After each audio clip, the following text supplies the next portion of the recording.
Assalamualaikum warahmatullahi wabarakatuh. Kami dari kelompok 7 akan mempresentasikan hasil diskusi kami.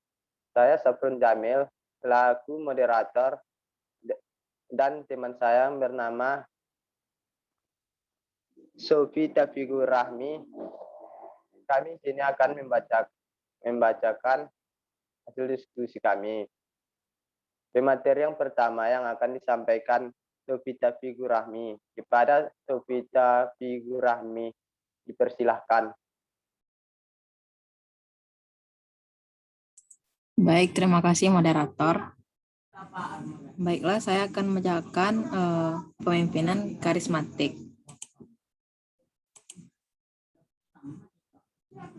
Kepemimpinan karismatik adalah gaya kepemimpinan dengan menonjolkan karisma untuk menarik dan menginspirasi pengabdian oleh orang lain. Itu adalah salah satu contoh gaya yang berpusat pada pemimpin. Selain kepemimpinan otoritatif dan transaksional, pemimpin lebih percaya pada visi dan kemampuannya sendiri daripada para pengikut. Tapi dibandingkan dengan dua gaya kepemimpinan lainnya, pemimpin karismatik lebih banyak berkomunikasi dengan para pengikut.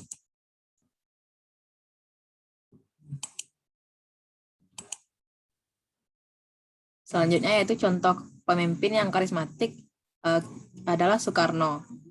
Contoh seorang pemimpin karismatik ini, dia menggunakan kemampuan orasi dan pidato yang kuat, kepribadian yang menarik, dan komitmen yang tak tergoyahkan. Dia menggerakkan masyarakat untuk perubahan positif, yakni kemerdekaan Indonesia. Beberapa contoh pemimpin karismatik lainnya adalah Martin Luther King yang memperjuangkan hak-hak sipil dan menghilangkan diskriminasi ras di Amerika Serikat. Di bidang bisnis ada Jack Welch, mantan CEO General Electric.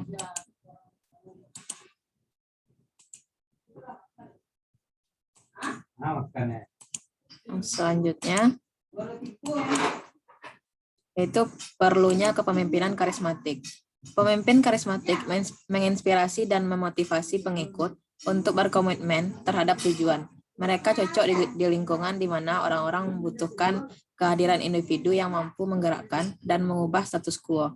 Gaya kepemimpinan karismatik bekerja dengan baik selama pergantian organisasi yang mendesak. Mereka juga penting ketika organisasi mengalami perubahan yang fundamental. Mereka sangat baik dalam memotivasi pengikut untuk melakukan apapun yang diperlukan. Adapun karakteristik kepemimpinan karismatik yaitu yang pertama self-monitoring, yang kedua visioner, yang ketiga kreatif, memiliki kepribadian yang kuat, kerendahan hati, risk taker, komunikator ulung, dan pantang menyerah. Yang pertama adalah menjadi katalisator untuk perubahan ke arah yang lebih baik. Pemimpin menjual visi dan mendorong orang untuk mewujudkannya. Mereka selalu mencari peluang untuk memperbaiki keadaan dan cenderung tidak puas dengan yang telah ada. Yang B, membangun energi positif. Itu membuat pengikut percaya diri bahwa mereka berada pada jalur yang tepat. Mereka juga membangun optimisme dan kebersamaan di antara para pengikut. Yang selanjutnya itu membangun komitmen kuat di antara para pengikut, sehingga pengikut kompak untuk melaksanakan dan mewujudkan visi bersama. Pemimpin berkomunikasi dengan pengikut pada tingkat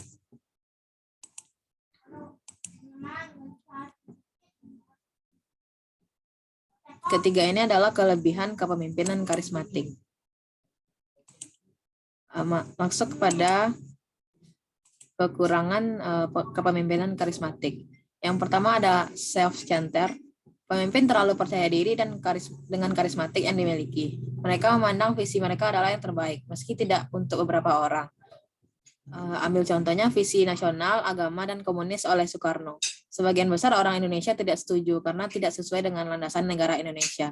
Selanjutnya, para pemimpin karismatik mungkin percaya bahwa mereka berada di atas hukum, melakukan pelanggaran finansial atau etika. Yang kedua yaitu tidak ada regenerasi. Pemimpin tidak bisa mewariskan gaya kepemimpinannya ke orang lain, karena itu melekat pada pribadi masing-masing individu. Jadi terlalu tergantung pada seorang pemimpin berkarisma juga tidak baik. Dalam bisnis, jika pemimpin pensiun atau meninggal perusahaan, maka perusahaan dapat seperti kehilangan arah dan mungkin saja runtuh.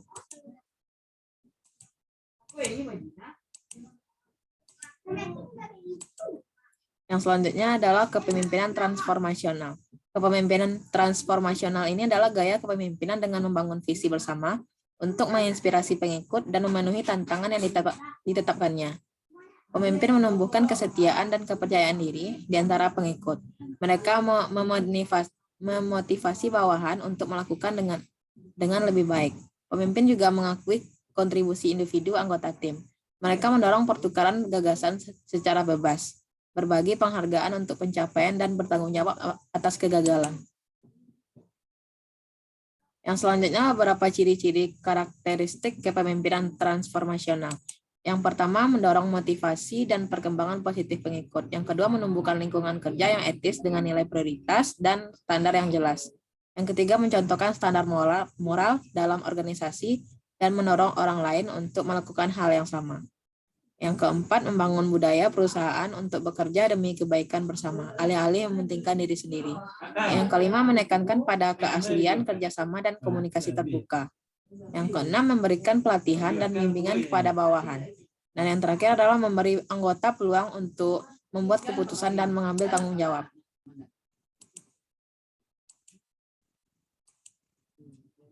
Yang selanjutnya itu pentingnya kepemimpinan transformasional. Karena yang pertama menjadi panutan ideal, yang kedua menginspirasi dan memotivasi, yang ketiga memperhatikan bawahan, yang keempat stimulasi intelektual, dan yang terakhir menjadi panutan ideal.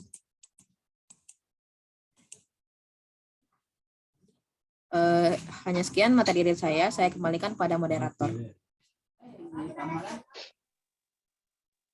Terima kasih kita ucapkan kepada Saudari Sofita Figurahmi. Di materi selanjutnya yang akan dibawakan saya sendiri. Materi selanjutnya ialah super leadership. Super leadership merupakan pengembangan dari model kepemimpinan transformasional. Kekuasaan dibagi antara pimpinan dengan bawahan, di mana sistem dan tim dapat berfungsi secara independen tanpa pengawasan dari seorang pimpinan. Mans dan Sims mengartikan super leadership sebagai pimpinan yang melakukan pengembangan kepada pegawainya agar menjadi self leadership. Pemimpin bertanggung jawab untuk mengarahkan bawahannya agar mampu memimpin dirinya sendiri. Terdapat beberapa pendekatan yang dapat dilakukan super leadership dalam membantu pegawai untuk menjadi mandiri. Pertama, memberikan contoh initial modeling. Penciptaan contoh atau keteladanan bagi pegawai menjadi penting sebagai landasan untuk membentuk dirinya sebagai self leadership. Pegawai akan mengadopsi standar model yang dicari dan kemudian mengevaluasi kinerja berdasarkan standar tersebut. Hal ini berarti keteladanan diberikan kepada pegawai baik secara fisik dan mentalitas. Kedua, direct participation. Langkah ini dilakukan ketika pegawai berusaha menjadi self leadership dalam suatu lingkungan yang lebih aman dan terkontrol. Pemimpin masih memberikan pedoman dan nasihat kepada bawahannya.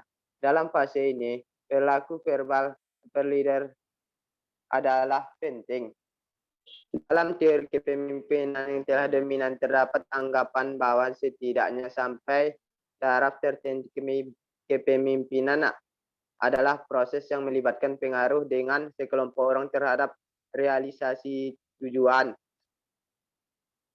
Curry tahun 2012 mencatat bahwa minat ilmiah dalam kepemimpinan meningkat secara signifikan selama bagian awal abad ke-20, mengidentifikasi 8 teori kepemimpinan utama. Sementara yang sebelumnya berfokus pada kualitas yang berdasarkan pemimpin dari pengikut, teori kemudian melihat variabel lain masuk, faktor, situasi, dan tingkat keterampilan. Meskipun teori-teori baru muncul sepanjang waktu, sebagian besar dapat diklarifikasikan sebagai salah satu dari 8 tipe utama. Sekian diskusi dari kelompok kami. Kalau ada salah dan jangkal mohon dimaafkan. Saya Safrun Jamil selagi moderator.